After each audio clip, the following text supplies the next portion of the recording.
الفراق. أوه، كلمة تخنق، كلمة توجع. لو قد ما راح تكتب ما راح تقدر توصف وجع هالكلمة.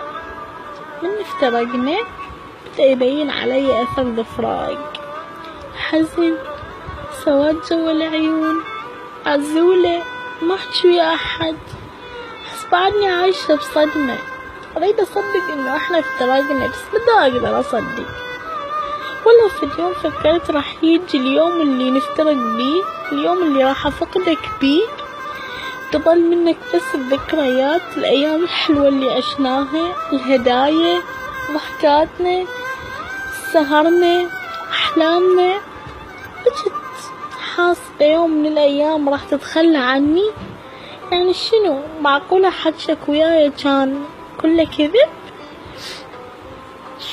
معقولة من قلت ما أعوفك للموت جيت تخدعني؟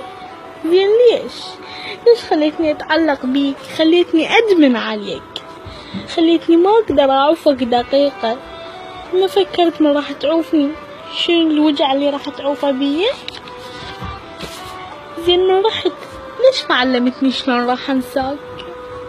شلون راح أقدر أتأقلم وأنت مو وياي؟ زين ليش خليتني أتعذب؟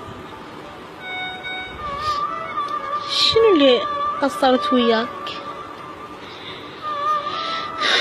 قصرت وياك بشي؟ ما أعتقد قصرت وياك، بالعكس تمنيت بيك، حبيتك بكل قوتي. بس انت ايش سويت؟ خنتني. واني اكثر شي وجعني الخيانة. تدري رغم كل اللي سويته بيه بعدني اتمنى اشوفك، بعدني احن اليك، بس من اتذكر اللي سويته احس نفسي كارهتك. اوف، شعور متناقض. صح اقول لك شغلة واحدة، رغم كل اللي سويته بيه أنا راح أبقى أتمنى لك الخير، وأتمنى لك تتهنى ويا البنية اللي حبيتها.